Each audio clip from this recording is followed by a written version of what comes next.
right.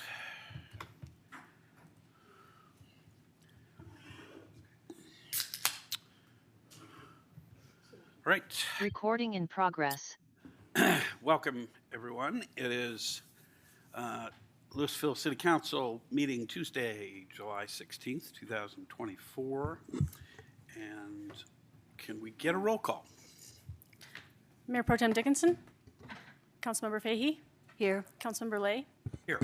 Councilmember Bierman. Here. Councilmember Hefner. Here. Councilmember Hamilton. Here. Councilmember Kern. Here. Very good. So I don't take offense. Been called worse. Let's say Pledge of Allegiance. I pledge allegiance to the flag of the United States of America and to the republic for which it stands, one nation, under God, indivisible, with liberty and justice for all. All right. Can I get a motion to approve the agenda? So moved. Second. All in favor? Aye. Any opposed? No. Okay. Now is the time that we have public comments on items not on the agenda and on items on the consent agenda. The comments are limited to 3 minutes a person, or if you can find somebody who wants to pool their time with yours, you can have up to 6. You don't have to speak for the entire time. And we ask people who are not speaking not to cheer or clap or whatnot, because it tends to discourage people who might want to speak from doing so, and we want the widest participation we can get. Do we have anybody? We don't. Okay. Then we'll move on to the consent agenda. Do we have a motion to accept the consent agenda? So moved. Second. All in favor? Aye. Any opposed? Okay. Council informational comments on pertinent items not on the agenda. Do we have any of those? All quiet on the dais. I have one. The staff, and either it's sort of too numerous to mention, put on a wonderful unveiling of the resilience sculpture out in the front of City Hall. If you haven't seen that and spent some time with it, I encourage you to. There are, as I understand it, about 4,000 tiles that have been placed on there. It's hard to believe, but if you look really closely, you probably will see that there probably are 4,000 slides in there, or tiles.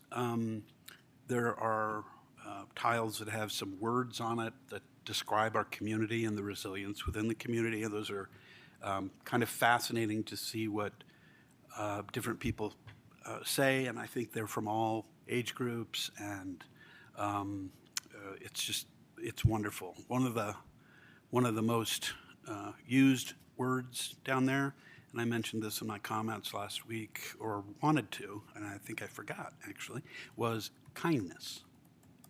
And I thought that was, I tended to focus on grit and determination, but that is by no means everybody's understanding of resilience, and thankfully so. So anyway, thank you to staff and the artists and to all the people who came out. There were probably 50 people there.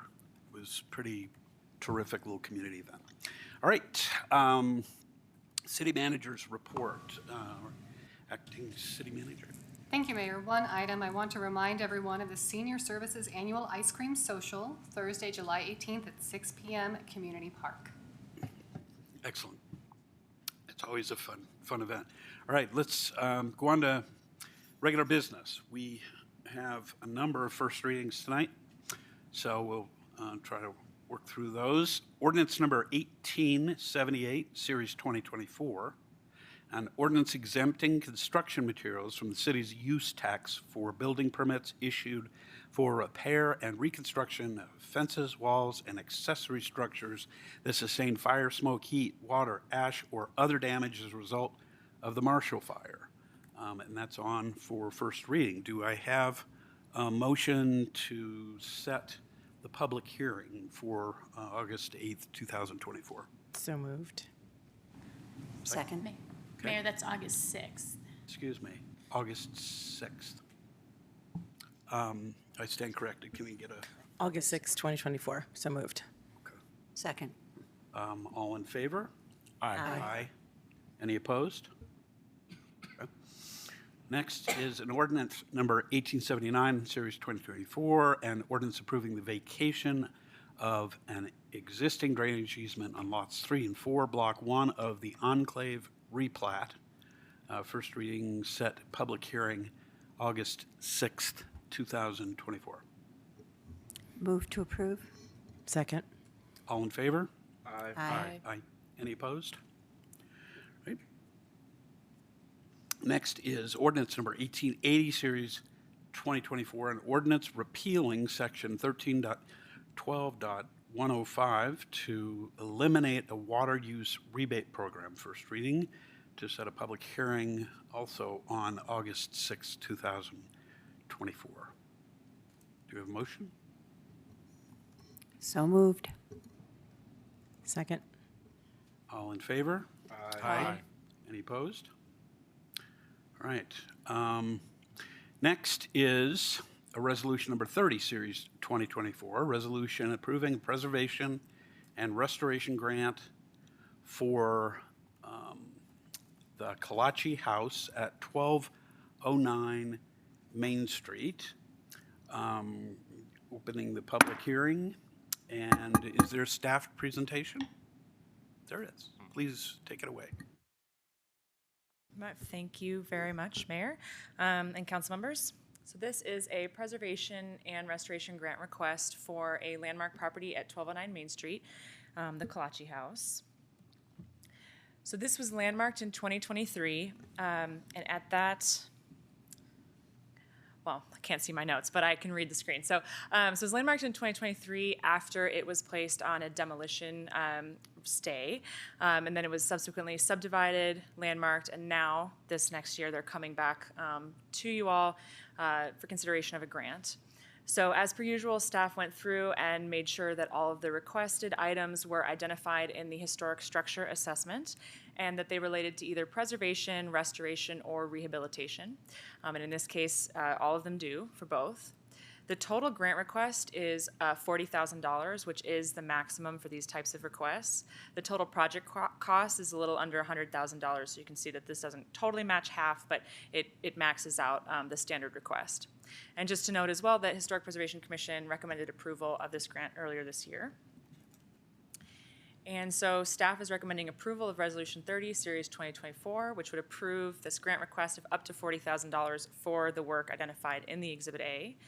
And the applicant is not present tonight. He asked to send his regards, but his wife just had a baby, so that's why he's not here. But I'll try to answer any questions if you have them.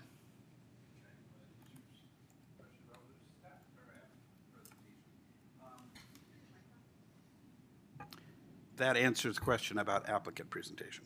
Do we have any questions from council of staff about this particular application? Okay. Seeing none, take our round of public comments. Do we have any public comments on this application? I don't see any online or otherwise. From council, why don't we come back and discuss this particular application? Are there comments from council about, yes, council? Thank you. I actually just wanted to say thank you to staff. If the resident was here, I would also thank them. I love seeing yet one more really cool historical house with a big name like the Kalachi name to, be historical and put together. And I appreciate the effort, especially with how busy everything is right now, to get this brought to us. Thank you. Other comments? Yeah, I appreciate the applicants putting in for this. This is a really important house from a storied Louisville family. And, you know, I think folks who look at the staff packet, it's always useful, I think, to see not just how much is being spent, but kind of the current state of the property, because there are a lot of problems with this that they're going to rectify with the grant. So I'm pleased that that's going to happen. And it's also nice to see this happen on Main Street, because that is very important to us. So any other comments? All right. I'm going to close the public hearing. Is there a motion on resolution number 30?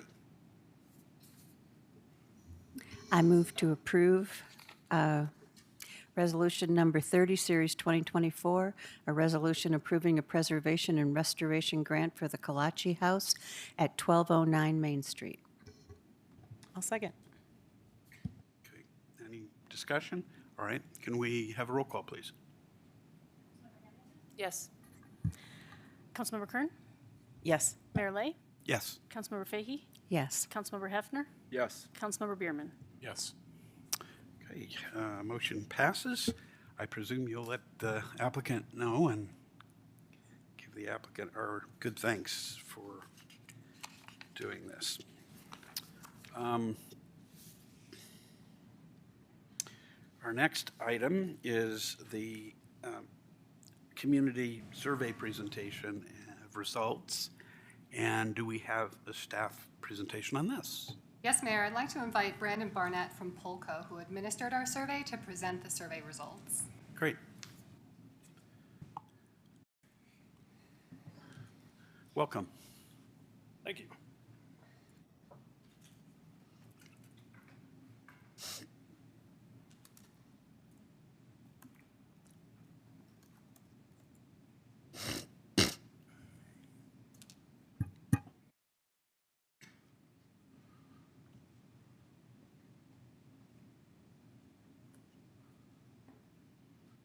Perfect. Well, thank you very much for having me. I am happy to be here to present a summary of the findings from the Louisville National Community Survey. Before I begin, on behalf of myself and my Polco coworkers, I'd like to thank Grace Johnson, Derek Cosson, and Sama Fox, all three of whom were vital to the survey development and implementation process. They provided thoughtful and detailed feedback throughout the project. A little background on Polco and NRC. Polco's online community engagement polling platform provides the information tools local governments and other public sector leaders need. Now, hundreds of organizations nationwide use Polco for strategic planning, budgeting, and empowering resident voices. We make civil, verified community engagement online not only possible, but accessible. The National Research Center at Polco gives local governments and other public sector organizations the data they need to make more informed decisions. Since 1994, we've worked with hundreds of jurisdictions nationwide. NRC is best known for our national benchmarking surveys, such as the National Community Survey, the National Employee Survey, and the Community Assessment Survey for older adults, among others. Our benchmark database is the largest of its kind in the United States. Polco and NRC merged in 2019 to more effectively serve local government and project resident voices. Polco is exclusive partners with the International City County Managers Association and the National League of Cities. We also work closely with engaged local government leaders, the Alliance for Innovation, and many academic partners, including the American Association for Public Opinion Research, University of Wisconsin in Madison, the Hoover Institute at Stanford University, and the Harvard Kennedy School of Government. Can I interrupt you for just a second? Can you pull that mic just up a little bit? It's just a little bit hard to hear you. Thanks. Is that better? Okay.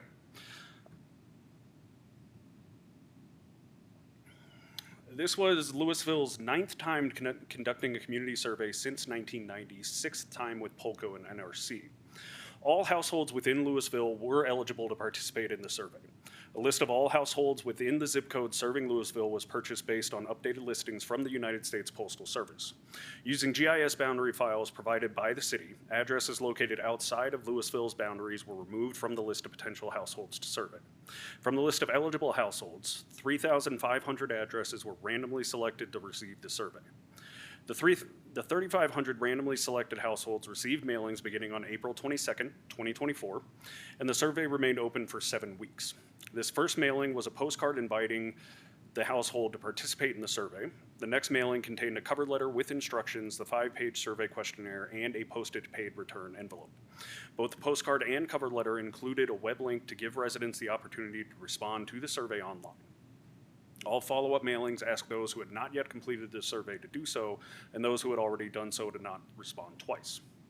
A total of 570 completed surveys were received from these efforts, providing a response rate of 17% and a margin of error plus or minus 4 percentage points.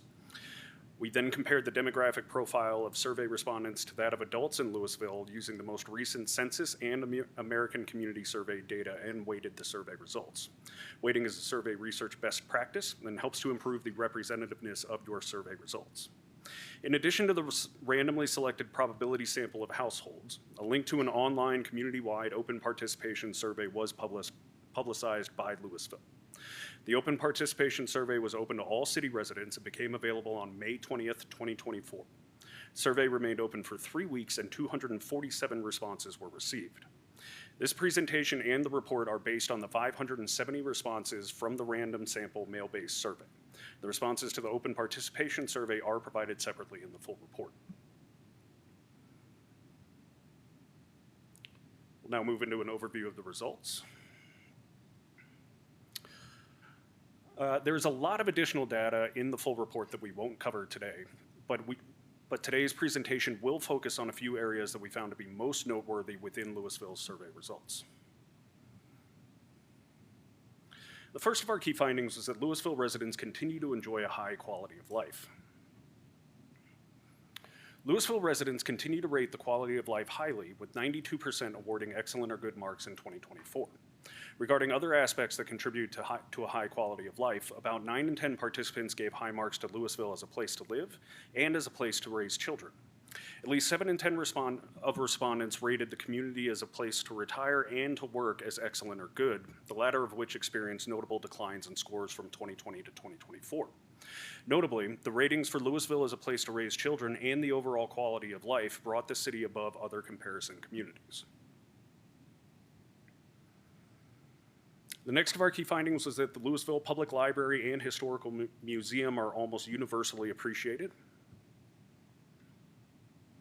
Of those who had an opinion, virtually all Louisville residents gave favorable ratings to all survey items relating to the Louisville Public Library and Historical Museum. All of these ratings remained stable from 2020 to 2024. Due to the specificity of these survey items, most are not benchmarkable, but the overall performance of the public library did exceed the national benchmarks. Our next key finding is that the community's recreation and senior center is highly valued. Almost all residents were pleased with various aspects of and services provided by the Louisville Recreation and Senior Center. Approximately 9 in 10 respondents awarded excellent or good ratings to the overall performance of, the overall quality of, and the overall customer service at the Louisville Recreation Center. Overall quality of and overall customer service at the Louisville Senior Center, current recreation programs for youth, and current programs and services for seniors. Coal Creek Golf Course also earned high marks, with at least 8 in 10 responses being positive for the overall quality of, the performance of, and the customer service at the golf course. 3/4 of respondents provided positive scores for the recreation center fees in Louisville. 5 survey items related to the recreation experienced declines in scores from 2020.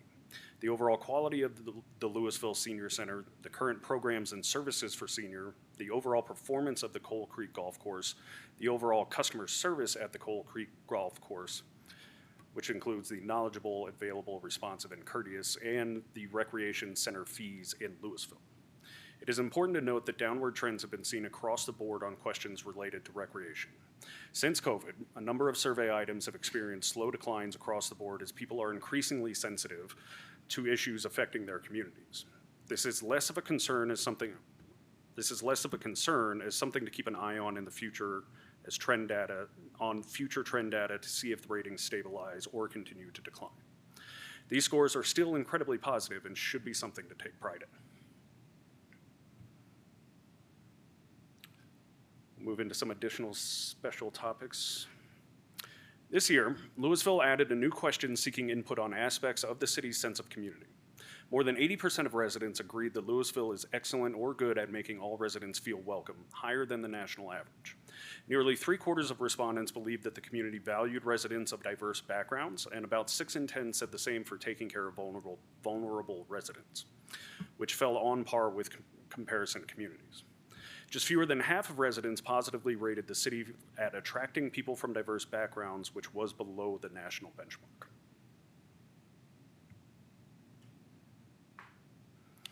When asked their interest in turning vacant storefronts and empty parking lots into mixed-use development, residents were somewhat split. 40% were in support, while 60% were opposed, with 30% strongly supporting and 32% strongly opposing. Residents were also asked their support for various approaches to developing affordable housing in the area. About 1/4 of respondents stated they most supported financial incentives for developers, and about 10% supported increased building height limitations and reduced parking requirements.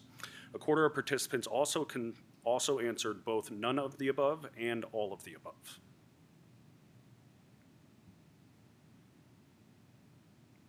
Residents were asked how much of a priority the city should place on specific aspects of the community. All options received majority of support. Utilities and economic prosperity received the most selections for high priority, followed closely by open space and trails and public safety. Museum services came in at the bottom, but still maintained majority support. Respondents were then asked to select their top 3 priorities from the list of 11 community aspects. Of all of the potential aspects for the city of Louisville to focus on, about half of residents selected economic prosperity as one of their top 3 priorities, which was similar to 2020, where it was also a top choice. About 4 in 10 chose open space and trails and public safety. Other items were selected as a top choice by fewer than 1/3 of respondents. When looking at the comparisons between the ratings for high priority and top 3 priority, economic prosperity, utilities, and public safety is merged as a top 3 based on the natural hierarchy in the ratings. Additionally, museum services, administration, and support services, and the library is merged as the lowest combined priorities based on the relationship between the high priority ratings and the top 3 choices. Next, residents were asked how much of a priority the city should place on specific aspects related to a vibrant economic climate. While all options received majority support, the pursuit of redevelopment of vacant or underused commercial sites received the most selections for high priority, followed closely by meeting the retail and services needs of residents and attracting businesses to Louisville. Residents also then selected their top 2 priorities for the city to focus on in the next 4 years, using the same list of 7 aspects of vibrant economic climate. Of all the potential aspects for the city of Louisville to focus on, about half selected meeting the retail and services needs of local residents and attracting businesses to locate or expand in Louisville among their top 2 priorities for the city to focus on in the next 4 years. A similar proportion named pursuing redevelopment of vacant or underused commercial sites as one of their top 2 priorities. The remaining 4 received top 2 selections by 1/4 or less of residents. When analyzing the comparison between those items given a high priority rating and a top 2 choice, meeting the retail need and services needs of local residents and attracting businesses to locate or expand in Louisville, and pursuing redevelopment of vacant or underused commercial sites emerged as the top 3 priorities. Attracting visitors to shop in Louisville and creating and enhancing unique identities for each of Louisville's business districts were shown to be the lowest priorities in the natural hierarchy. As in past years, survey respondents were asked how frequently they used a variety of sources to gain information about the city of Louisville. About 9 in 10 reported that they used the quarterly community update newsletter, and a similar proportion relied on word of mouth and the city's website. Roughly 7 in 10 relied on communications from the utility bill inserts and the monthly community update e-newsletter. About 2/3 utilized the daily camera or the city's email notices. Half of respondents used social media as a source of city information, and about 1/4 reported attending, watching, or streaming a city council meeting. 16% had used the city's online engagement site, and 10% watched Channel 8. When comparisons to previous years were possible, residents were more likely in 2024 than in 2020 to have used the city email notices, have attended, watched, or streamed a city council meeting, or used the city's engagement website. Survey participants were less likely to have read the daily camera.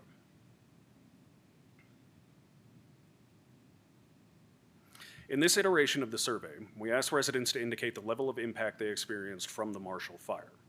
During analysis, we examined the differences in the way those who experienced direct or indirect impacts with those who were not impacted to better understand the continuing challenges and needs of those affected by the tragedy. A full comparison of responses to each survey item from those affected by the Marshall Fire can be found in the full report in Appendix D. But here are some statistically significant differences that stood out to us as researchers.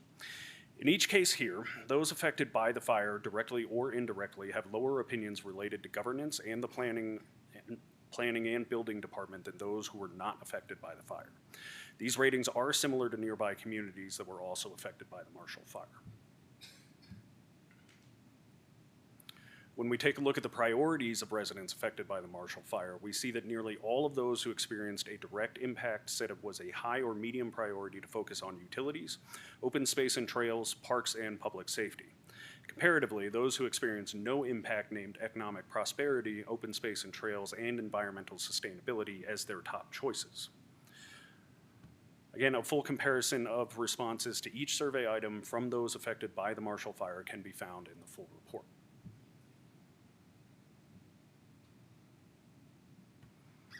I'd like to open it up for any questions. Council questions? Yes, Councilmember Fahey. You said that there was a very low response of people getting their information from the daily camera.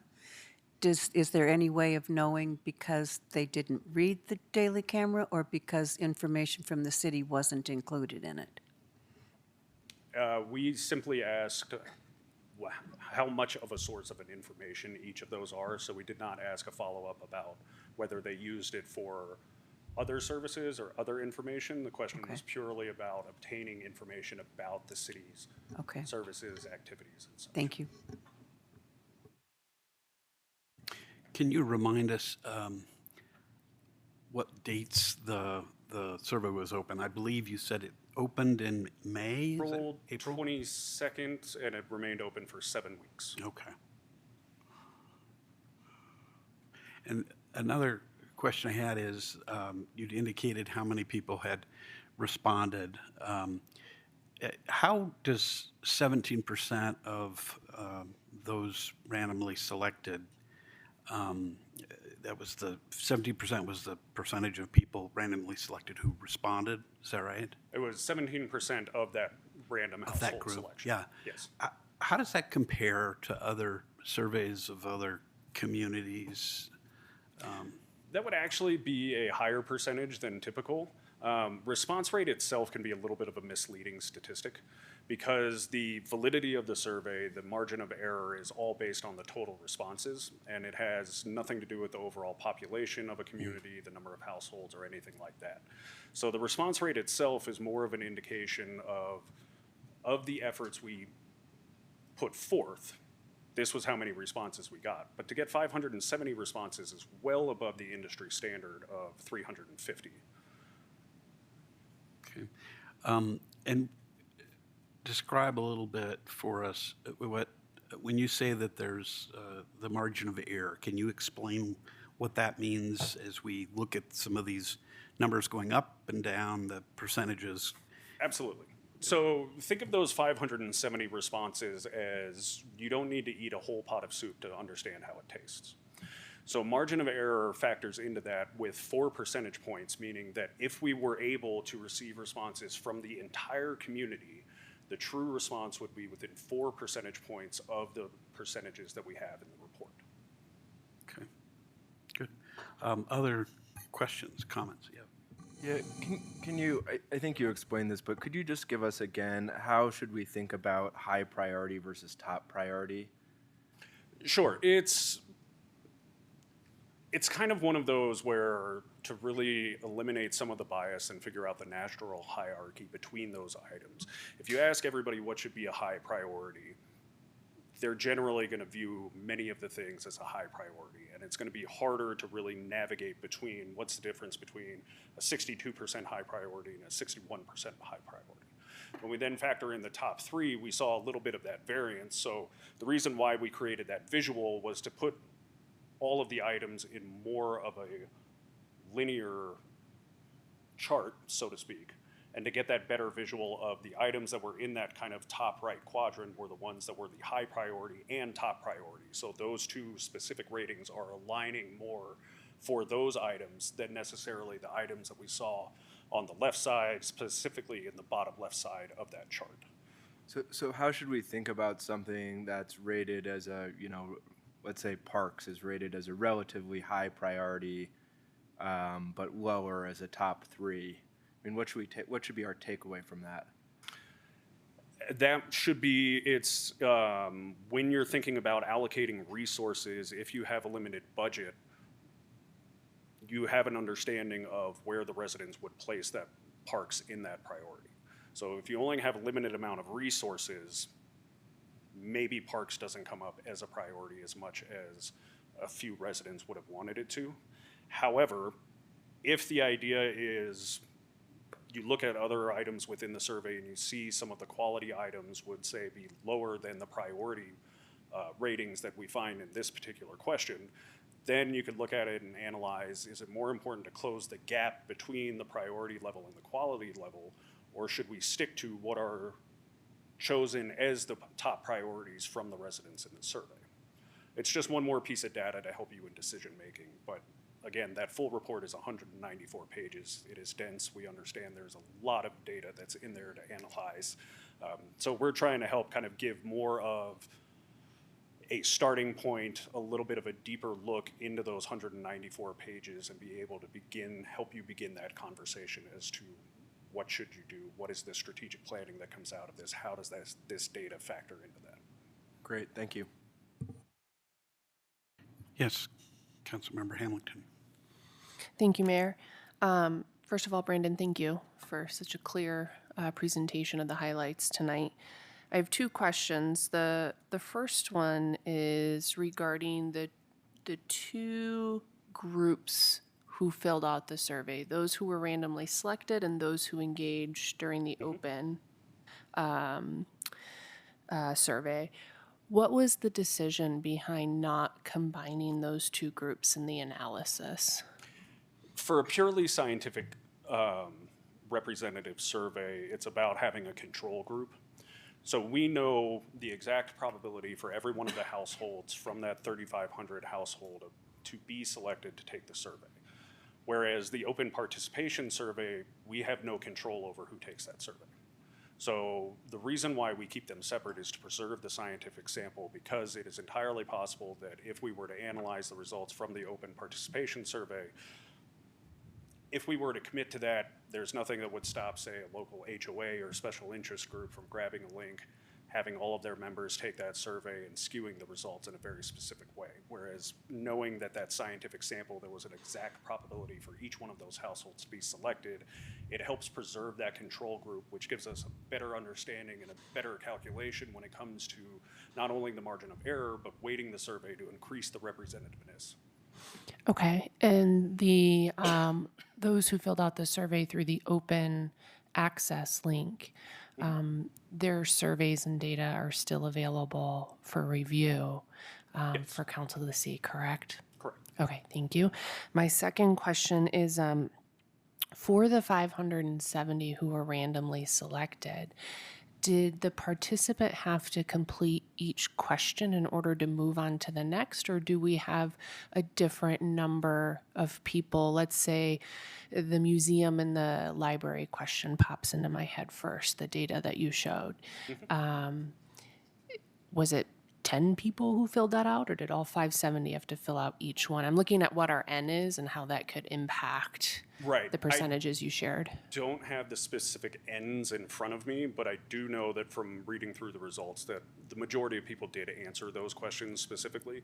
But to your earlier question, not all questions were required in order to complete the survey. So there are areas and there are options within the survey for a don't know answer, which would take away from that end, but those do not get factored into the percent positives that we displayed in the report.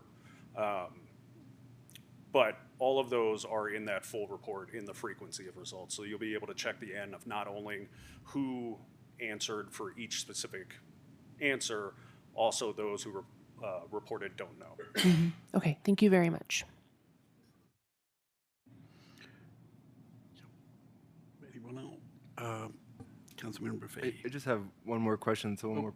Hold on. Oh, sorry. I thought you were Councilmember calling Fahey. on me. Yeah, I have a question on where the cards were sent. There was a much smaller number sent to Ward 2 than to Wards 1 or 3. I'm wondering, do you have any numbers about what the percentage of responses were? Were there also less than half as many responses from Ward 2? I do not have that specific part of the report in front of me right now. That would be found under the weighting table within the report. Okay. And we do that the reason why less were sent to that particular area is because we mirror the population norms. So of the norms within the population, if say 52% are in Ward 1, 38% are in Ward 3, and 10% are in Ward 2, the amount of households selected would mirror that. And then was there any consideration about fire survivors who weren't currently living back in Louisville? I do not know the answer to that. Okay, thank you. Councilmember Hefner.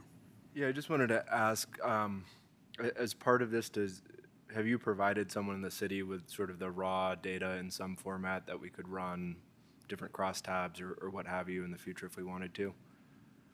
I do not know if we have provided the raw data, but that is something that we can make available. Okay, thank you.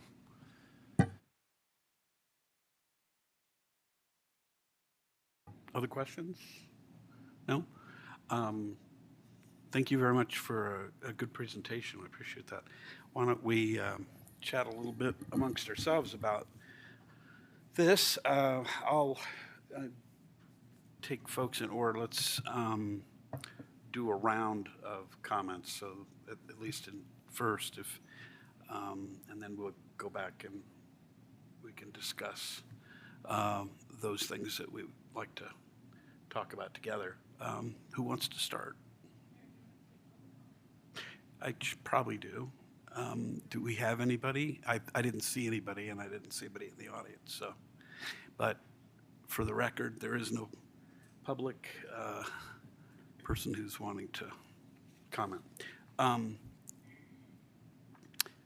Who would like to start? Any observations? I'll start. Seeing no other hands. I want to, first of all, call out both Library and Cultural Services and the Rec Center and the Senior Center. Particularly, I mean, we can call out a lot of different people in here, but the marks for these two parts of our government are very, very high. And this is the first citizen survey we've had since COVID. And those were two institutions that got huge amounts of people using them during that period. And I want to really thank all of the folks who have any responsibility and who've worked during that time, because that's a great mark of confidence, I think, and appreciation. So I wanted to certainly call out there. I also think we certainly, some of these numbers have to give us pause. Just, and I'm not going to focus so much on individual ones. We can discuss that a little bit later. But I think we have opportunities to improve. And I'm sure that the staff is going to be looking at ways that they can improve some of the community appreciation and satisfaction over the course. And some of the departments, we know this, have absolutely, and I think of community development, have been stretched beyond imagination during the last few years. And I also want to recognize the challenges that have been faced there, and not to overly put too much negativity into that, because I think that they faced an almost insurmountable challenge with very little, in some ways, less of a roadmap through all of that. So, and I think that's true of all of city government.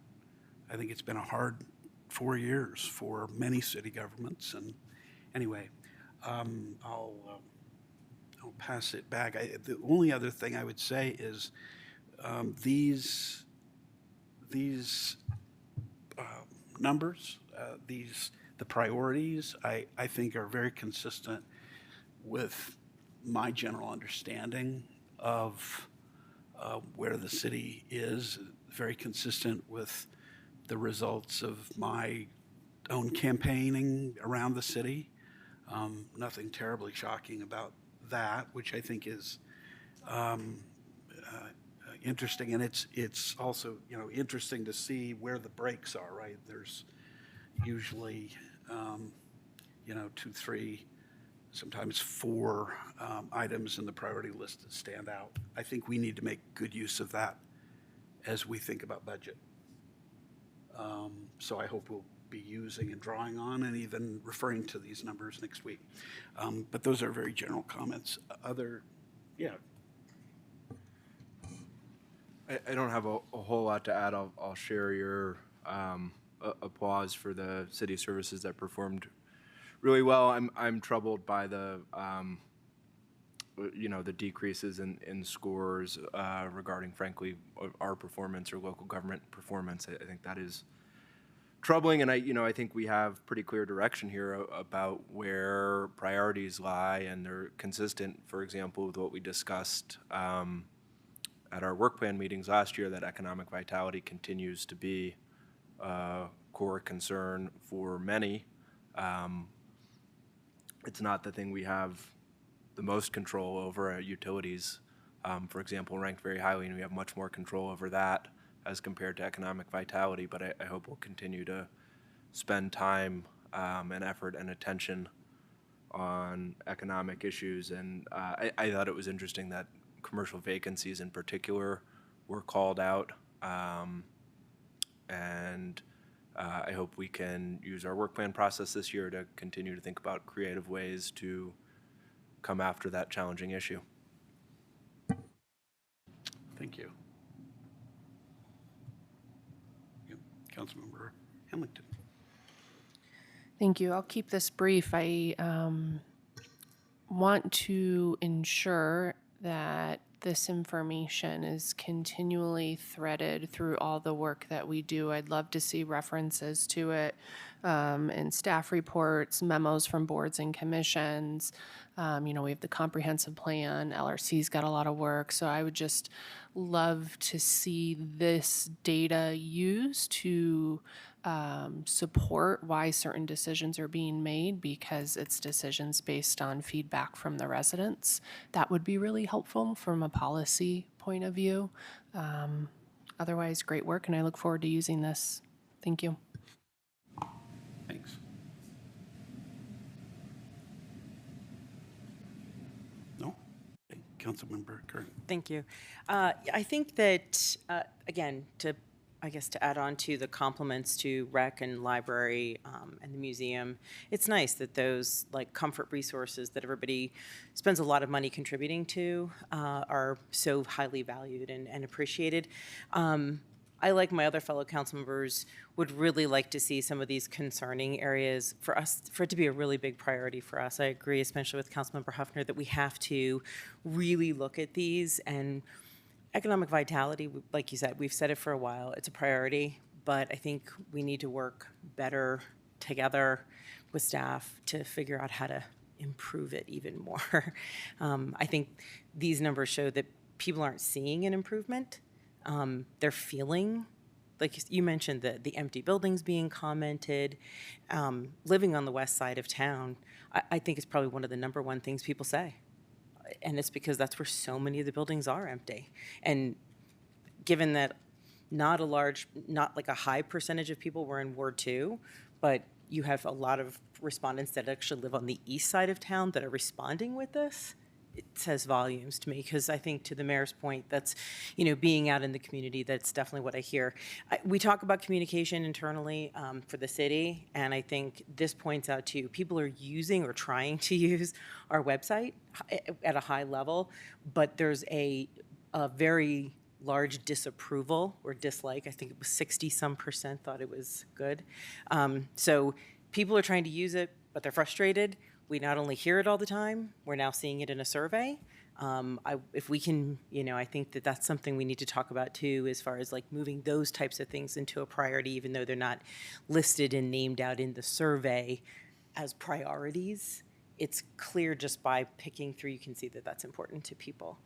So I would say that for me personally, I just want my council members and the community and staff to know that I take this seriously and personally feel like I have a lot of work to do to not let people down. And I'm looking forward to making sure that the next one of these that gets done is back up in the upper numbers again for a lot of performance from all of us. Thank you. Yeah, Tim. So obviously, message loud and clear about economic vitality and prosperity as a real, that's a clear winner. Utilities high, but everyone wants clean drinking water and wastewater, so that's sort of skewed in my opinion. One of the things that I found interesting in the report is that as much as people want economic prosperity and they want to develop the vacant commercial space and underuse, the support for mixed-use development, 60% opposed it. So that's an interesting, it was a priority to develop unused or underutilized commercial space, and yes, they're opposed to mixed use.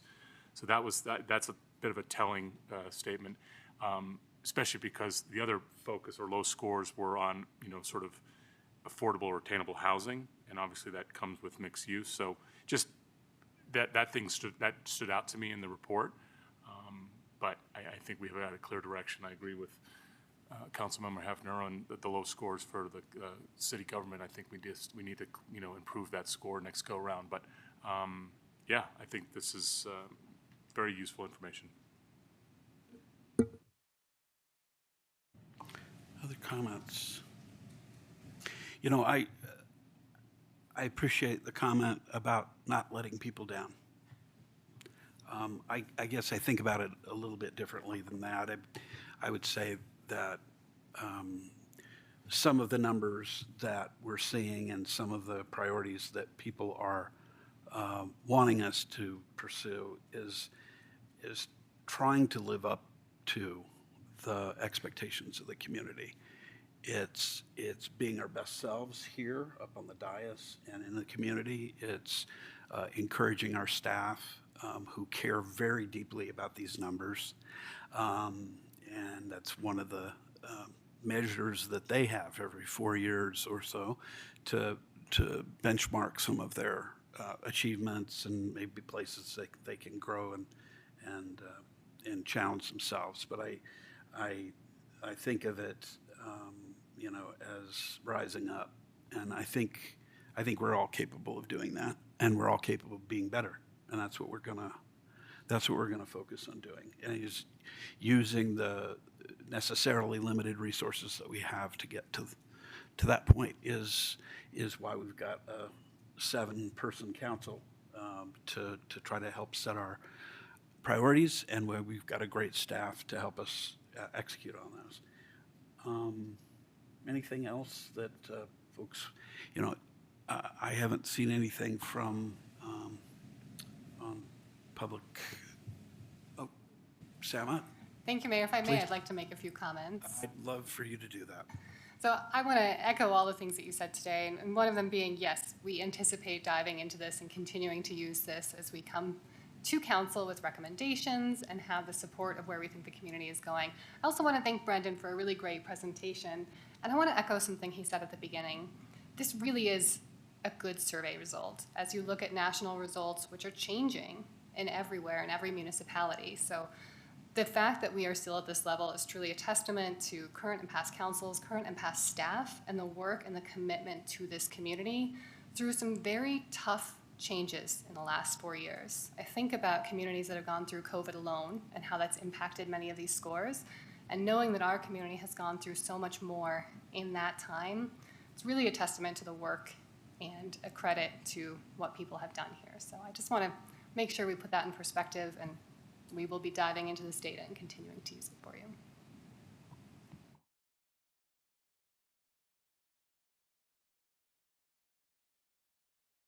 Councilmember Fahey. I'd like to echo what City Manager Fox just mentioned. I think that the way that the city staff in particular came through COVID and then the fire was remarkable. And to still have these high ratings, higher than any other communities, is just a real testament to what a great staff we have. So thank you to all of staff.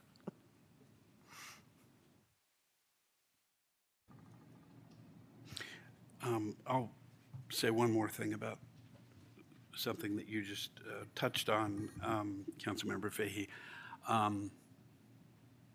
I've been here, and others have been here during COVID and the fire. I've been here through the recovery from the flooding too, and the demands on our government here have been pretty significant. Our citizens have expectations that are very high. One of the things that a number of us certainly noticed in COVID was that those expectations did not flag very much during those crises now. And, I think our staff did amazing work during that time period. But I think it's one of those things that we're going to be having to look at as we move into budget discussions, where we're going to put dollars that we've got and how we're going to have to make hard choices. And some of the choices that we always have to make are we going to, reduce the service level in order to be able to increase the service level over here, or keep certain service levels at same level. So I think all of us are pretty much favoring really infusing these results into the and making them actionable and relying on them in decisions that we make. And I'm pleased. I hope that the next time we do a survey that council will have input into the formation of some of the questions. There are some questions that I think in the past council has put in here in the very little real estate that's left after trying to do some of the other areas that we need to benchmark each time. But I think it's important for figuring out some of the priorities of comparing items. It's easy to say, gee, we want more of this, and more of this, and more of this, and more of this. A little harder, but to say, well, when it's these certain priorities and there are limited resources, I would rather have more of this than that. And that's something that can be very helpful to us too. Some of the, the data will help us with that, but I hope that'll happen the next time. Anything else for the good of the order? No. Okay. Thanks again to everybody who had anything to do with that, and staff and the consultant that we've used, Polko. And thank you, Brandon, for coming and sharing this. All right.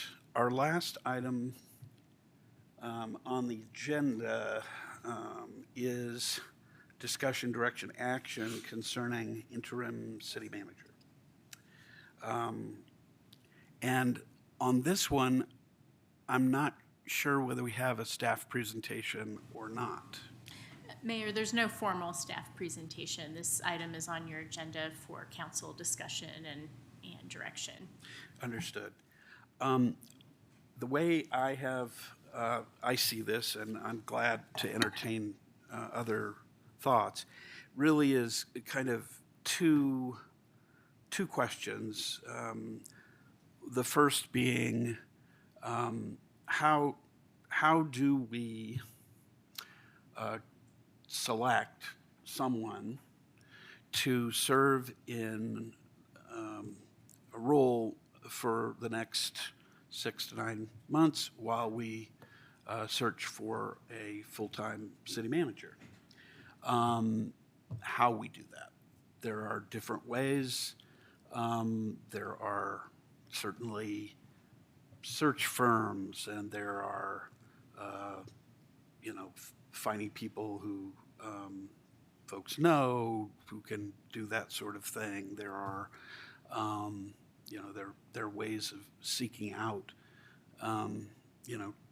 talented people. And so that's really the first question. I suspect there'll be some thoughts about that. And the second question is,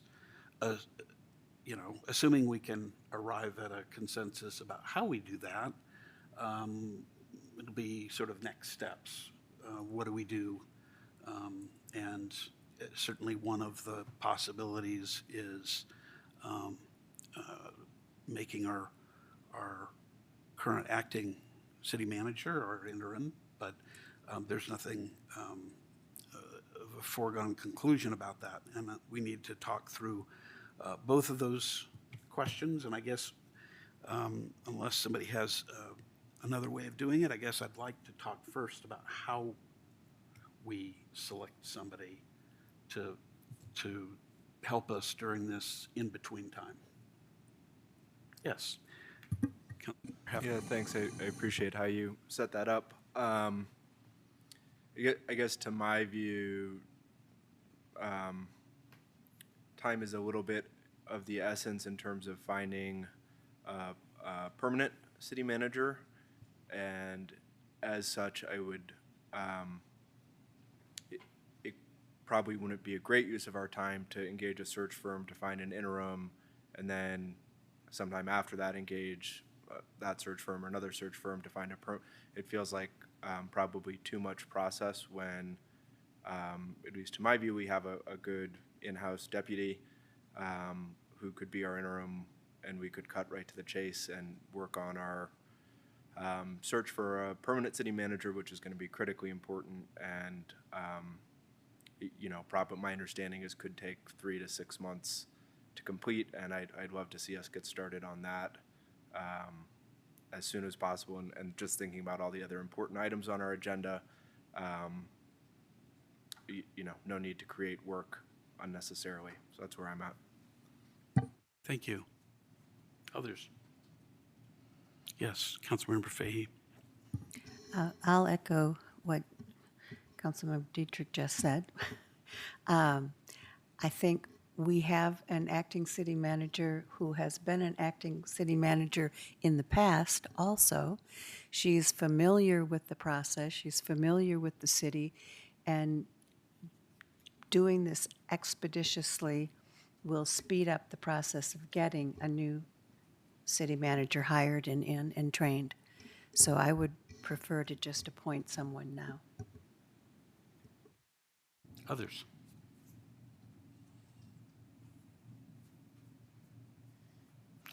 Councilmember Hamilton. Thank you, Mayor. I too believe that we have a very strong candidate in-house already.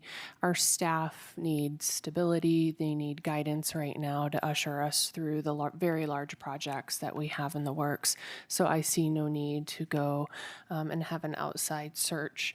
I think we need to focus, as Councilmember Hefner mentioned, on finding a city manager and keeping things moving forward in the interim. And I think what we have in-house as far as talent goes right now is what we need and what our staff need to keep moving forward. Thank you. Yes, Councilmember Kern. I think for efficiency purposes, because I would really like the search for a new city manager to get started as quickly as possible, but be highly effective for the city. Try and find somebody who can be here with us for a while, and for the continuity of government. I would agree, and I think staff, by all accounts, seems to be, in favor. Keep it smooth and move it forward, so that we can get to just moving things along. Hopefully by the end of this year, at the very early part of next. So I would agree. Thanks. Councilmember Bierman. Agree with everything that's been said on the dais. We, have so much in front of us that to delay this interim appointment just doesn't make sense in my opinion. So I agree with all the comments that my fellow council members have made. Well, on the first question, I think we have decidedly one-sided that we really don't need to find more process to go through to find an interim. The one that I forgot to mention was the sort of rent-to-own. That's sometimes folks work this where they have somebody and they kind of bring them on with the idea that maybe they'll be there for the long term. That's not really a model which I think works here either. I agree with Councilmember Hamilton about the need for stability and for as much return to normalcy as we can. It's always a big thing when a chief executive departs. It's always a big thing. Culturally, it's organizationally, there's the whole bit.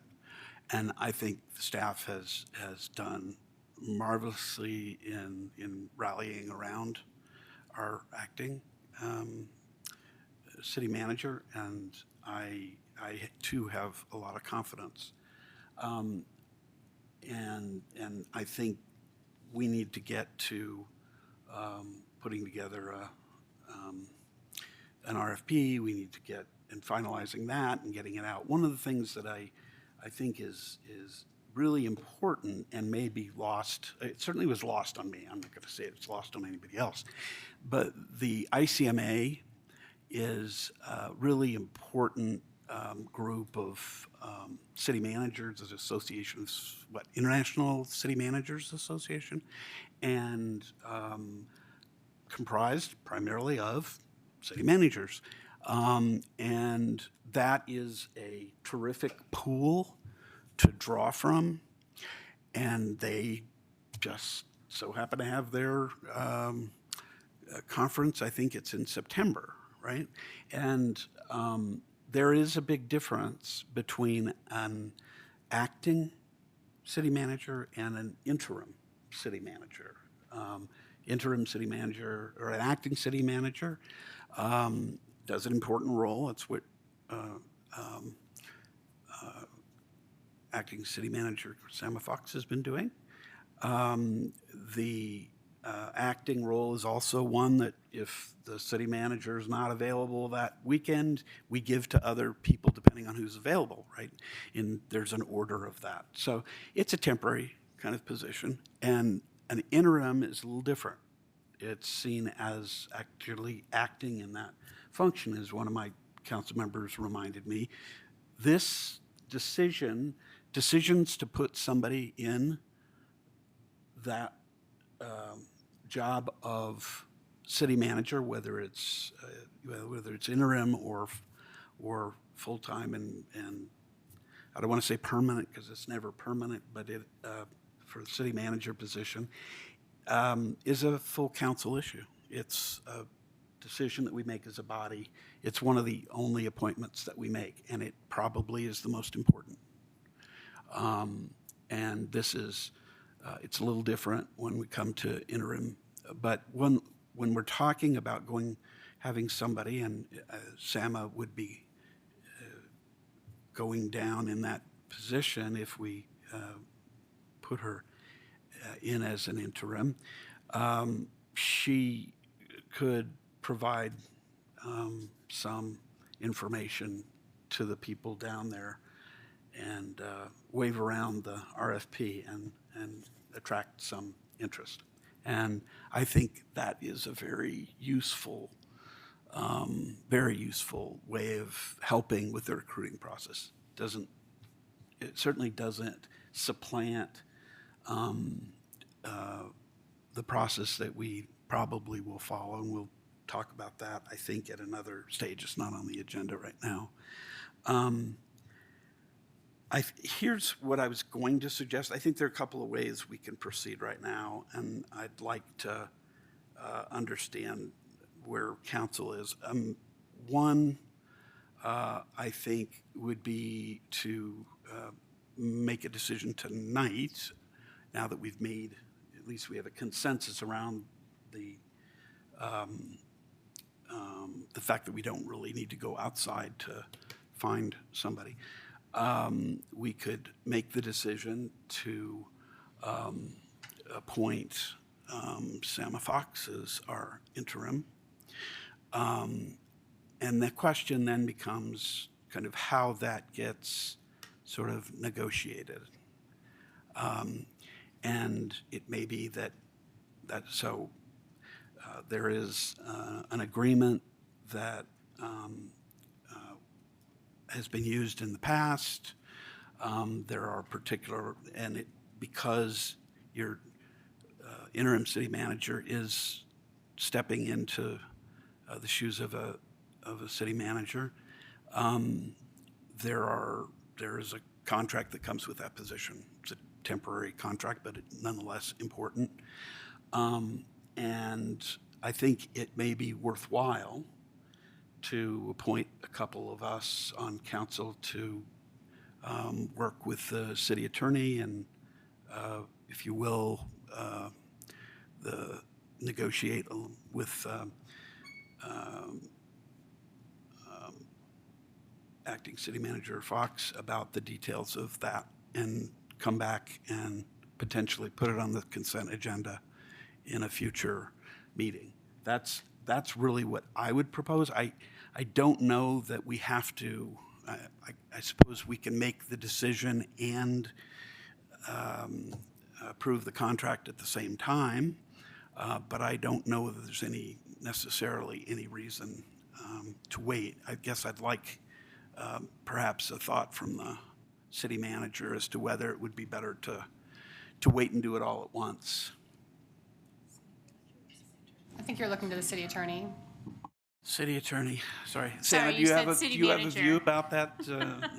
I was looking at the coming attractions to see the tentative council agenda. Yeah. You certainly could appoint tonight, subject to successful negotiation and approval of an agreement. It's really up to you how you would like to proceed. You know, I would say that if you decide to appoint tonight, then we would probably want to style the agreement to be, you know, effective, and that may make some terms of it retroactive to tonight, but that's certainly something that you can do. Right. Why don't we when I open it up to council members for some thoughts.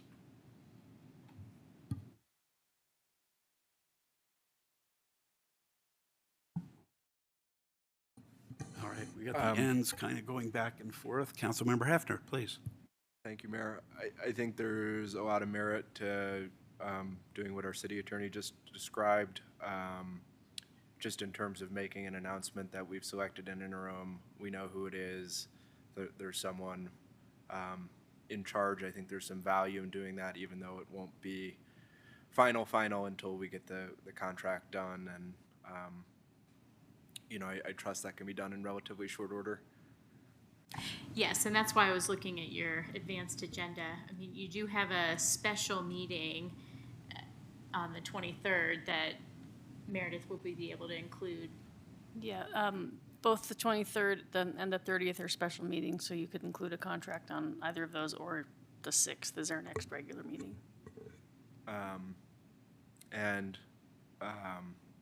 I'm not sure if I heard you volunteer or not, but I would nominate you, Mr. Mayor, to serve on the committee to figure out the contract, given your professional experience.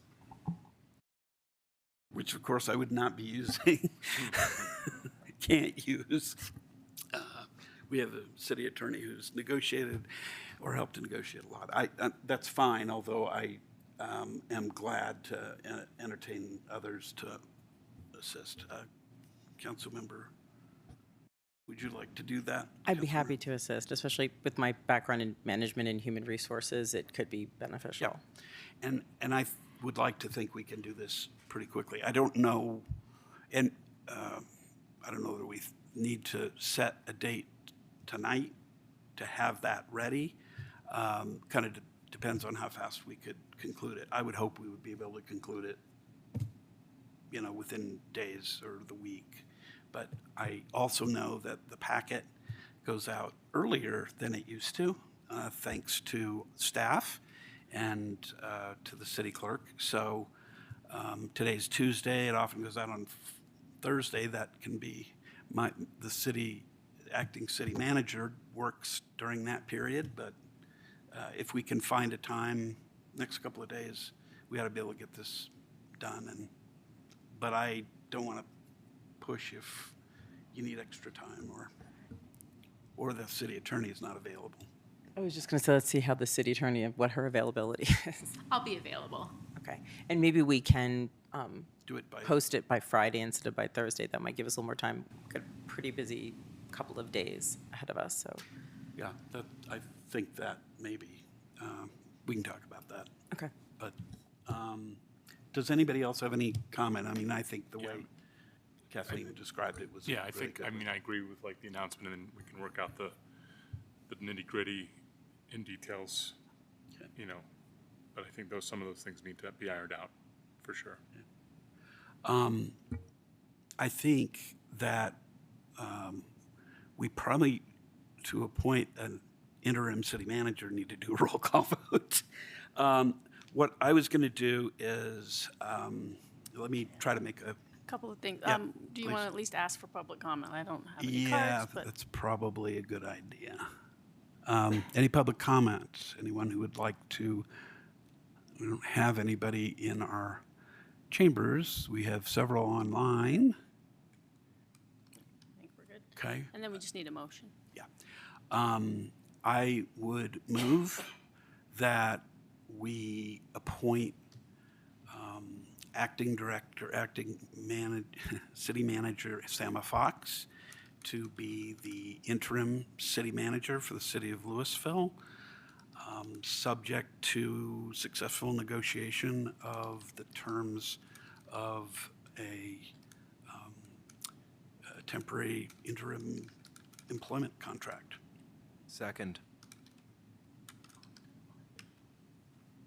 Okay, can we have a roll call, please? Mayor Lay, Yes. Councilmember Hamilton, Yes. Councilmember Bierman, Yes. Councilmember Kern, Yes. Councilmember Fahey, Yes. Councilmember Hefner. Yes.